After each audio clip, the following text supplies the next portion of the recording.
Hola, con esta presentación voy a intentar resumiros el sexenio democrático. ¿Cuáles son las causas de la Revolución del 68? Muy simple. Una crisis que afecta a todos los aspectos del país. Una crisis financiera de primer orden. Los ferrocarriles no son rentables, no hay un suficiente traslado de mercancías. Y los bancos se ven afectados ya que habían invertido muchísimo en estos ferrocarriles especulando con el valor de las acciones. La industria catalana entra en crisis debido al aumento del precio del algodón provocado por la Guerra de Secesión Americana, ello que provoca que no puedan ser competitivas y un incremento del paro. A la vez, el campo se ve afectado por una crisis de subsistencia importante, lo que provoca que debido a las malas cosechas se incremente el precio del grano. Y finalmente hay una crisis política importante que ya viene gestándose desde el 65, con la noche de San Daniel, en el 66 la sublevación de San Gil, y eso obliga al gobierno a actuar por decreto. Finalmente el Partido Progresista de Prim y el Democrático se unen en 1867 formando el Pacto de Ostende, al cual se unirá Unión Democrática dirigida por Serrano tras la muerte de O'Donnell. ¿Qué pretenden los partidos del Pacto de Ostende? Dos cosas: poner fin a la monarquía isabelina y decidir de forma democrática si España será una república o una monarquía. Finalmente, el 19 de septiembre de 1868, la escuadra al mando del brigadier Topete se subleva. Prim y Serrano vuelven a España y las fuerzas isabelinas son derrotadas en la batalla del puente de Alcolea, lo que obliga al gobierno a dimitir y a la reina a exiliarse a Francia. Tras el éxito de la Revolución del 68, Serrano es proclamado regente y Prim presidente del gobierno, convocando elecciones para enero de 1869 con sufragio universal masculino.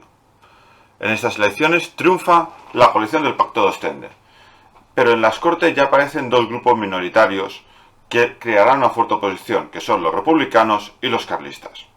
En 1869 también se aprueba la Constitución, con derecho de manifestación, reunión, asociación, libertad de la profesión religiosa, soberanía nacional, en la cual el rey pierde los poderes que tenía antiguamente, no podrá vetar leyes, por ejemplo, y se define a España como un estado monárquico, en el cual solo las Cortes pueden elaborar leyes, es decir, lo que hemos dicho anteriormente, el rey tiene muy poco poder. Cuba y Puerto Rico tendrán los mismos derechos que los territorios peninsulares y Filipinas una ley especial. En este momento los republicanos no están satisfechos con la Constitución. ¿Por qué? Porque la define como una monarquía.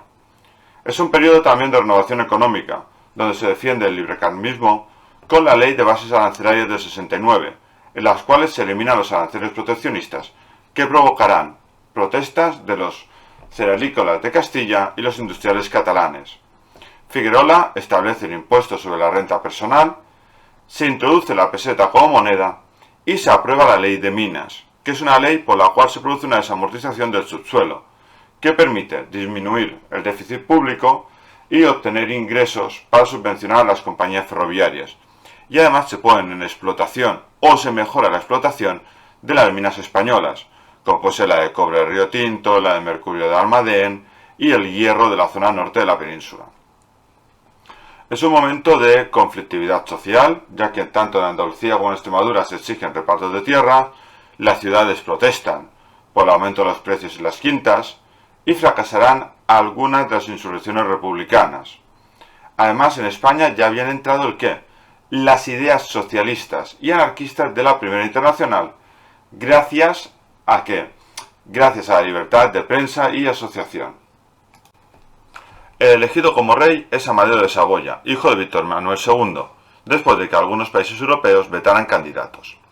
Es un reinado complicado, ya que tendrá escasos apoyos y contará con la oposición de la aristocracia del clero, la camarilla de reina Isabel II, una gran parte del ejército y sobre todo del pueblo, que está imbuido de las ideas republicanas y de las ideas socialistas y anarquistas. Además, su principal valedor, Prim, es asesinado 3 días antes de que llegara. Durante el reinado de Amadeo de Saboya se dan problemas económicos constantes, la ley de minas no lo resuelve de golpe, y además tendrá que hacer frente a dos conflictos importantes: el grito de Yara, o la guerra cubana entre 1868 y 1878, y la sublevación carlista de 1872 tras la muerte de Isabel II. Tendrá dificultades para poder hacer frente a ellos. ¿Por qué? por la oposición de parte del ejército.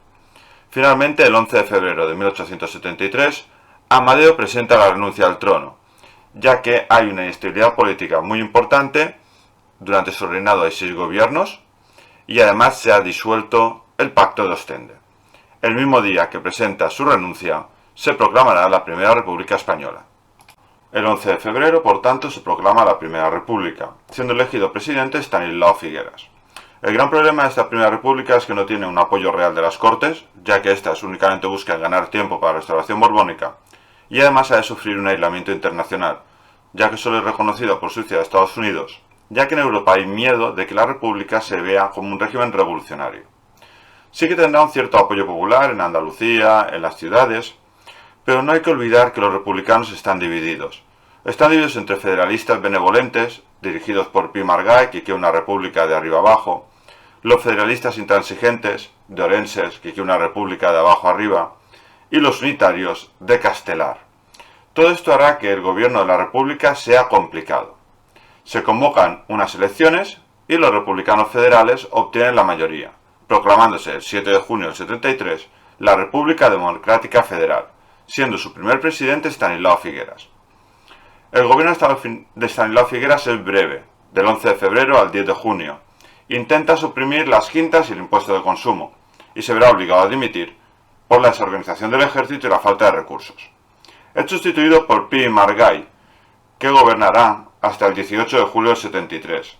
Es el encargado de elaborar una nueva constitución, que propone la libertad de culto, el sistema bicameral, la separación de la Iglesia y del Estado, la abolición de la esclavitud, la supresión de las quintas y la división de España en 17 estados, y con una organización del poder desde los municipios al Estado central, con una gran autonomía. ¿Qué sucede? Que rápidamente hay una sublevación cantonalista, apoyada por los republicanos intransigentes. Pi Margall no dará orden al ejército de sofocarla militarmente y dimitirá. Salmerón inicia su gobierno el 19 de julio hasta el 7 de septiembre y sí que ordena la intervención del ejército para sofocar la rebelión cantonalista, que será rápidamente sofocada a excepción del cantón de Cartagena, que era una base militar. Esta medida aumenta el poder del ejército y finalmente Salmerón dimite porque no acepta firmar las penas de muertes impuestas por la autoridad militar.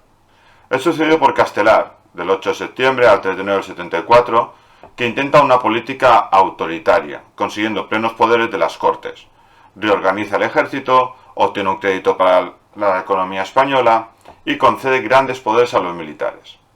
El 3 de enero del 74, cuando se vuelven a abrir las Cortes, triunfa una moción de censura que derrota al gobierno de Castelar y el 4 de enero el general Pavía entra en las Cortes y las disuelve, nombrando un gobierno provisional republicano dirigido por Serrano, que carece de grandes apoyos.